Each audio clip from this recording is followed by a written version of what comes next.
আজকে যদি আমি হারাম খাবার খাই তাহলে রোম সম্রাট বলবে দেখছি মুসলমানের ইমানের শক্তি কতদূর। এই সময় মাসলা ভিন্ন।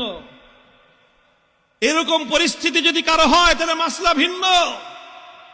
খাবার খাওয়া হালাল জীবন বাঁচানোর জন্য, এটা যেরকম মাসলা, আর কেউ যদি হারাম খাবার না খেয়ে মৃত্যুকে আলিঙ্গন করে নেয় তাহলে সেই মৃত্যু হলো আফজালুস শাহাদা, সর্বশ্রেষ্ঠ শহীদি মরণ।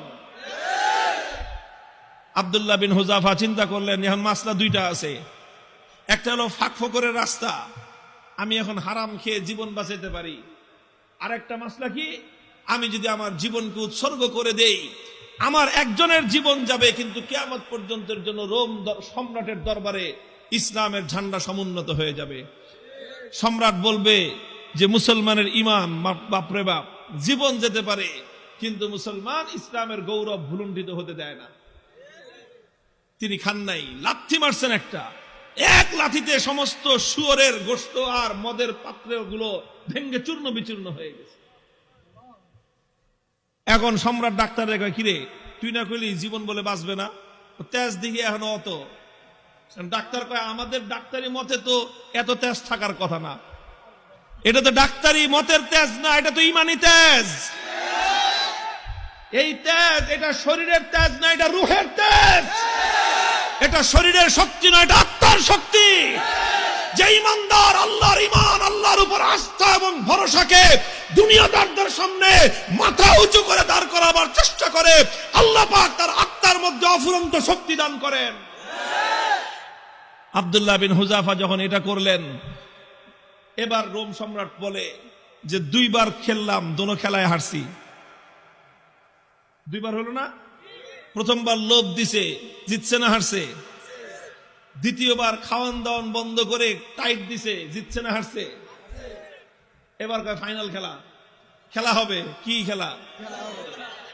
ফাইনাল খেলা হবে। কার সাথে?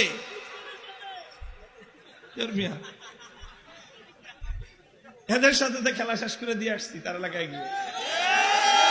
ওখানে কোনো খেলা নাই, এখানে তো অফার করেছি আসো, আমাদের দুয়ার সবার জন্য উন্মুক্ত, বন্ধুত্বের হাত প্রসার করে দিয়েছি আমরা। তোমরা ভুল করতে পারো, আমাদের দায়িত্ব হলো তোমাদের ভুল শুধরে দেয়া। রোম সম্রাটের সাথে খেলা হবে আব্দুল্লাহ বিন হুযাফার। একজন হলো সম্রাট, আর একজন তার একজন বন্দী, তার জিন্দানখানার কয়েদি, আর একজন সম্রাট। খেলা হচ্ছে ফাইনাল খেলা। রোম সম্রাট বলল এবার একদম দেখবো চূড়ান্ত যে ইমানের তেজ কোন পর্যন্ত হয়। যতজন বন্দী বিশাল বিশাল ড্যাগের মধ্যে পানি গরম করছে, ফুটন্ত গরম দাউ দাউ লেলিহান শিকার আগুন, সেই আগুনের মধ্যে ড্যাগ বসাইছে, বিশাল বিশাল ড্যাগ, খাজা বাবার ড্যাগের মতো। খাজা বাবার ড্যাগ দেখছেন?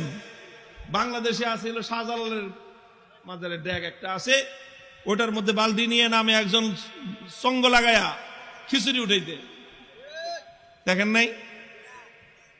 এরকম বিশাল ড্যাগ, একটা মানুষ যেন আপাত মস্তক সেই ড্যাগের মধ্যে ডুবে যেতে পারে, এত বড় বড় ড্যাগ বানাইছে।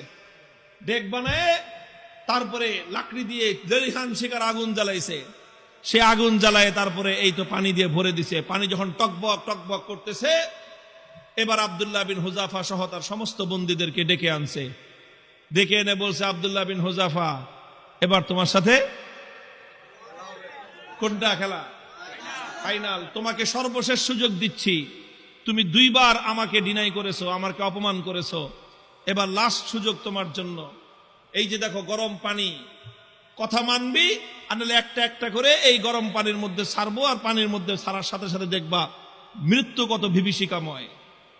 আব্দুল্লাহ বিন হুযাফা নির্বিকার, কোনো কথা বলেন না। সম্রাট বলছে জল্লাদকে ওর সামনে থেকে তার একজন সঙ্গীকে নিয়ে তার চোখের সামনে গরম পানিতে ছেড়ে দাও।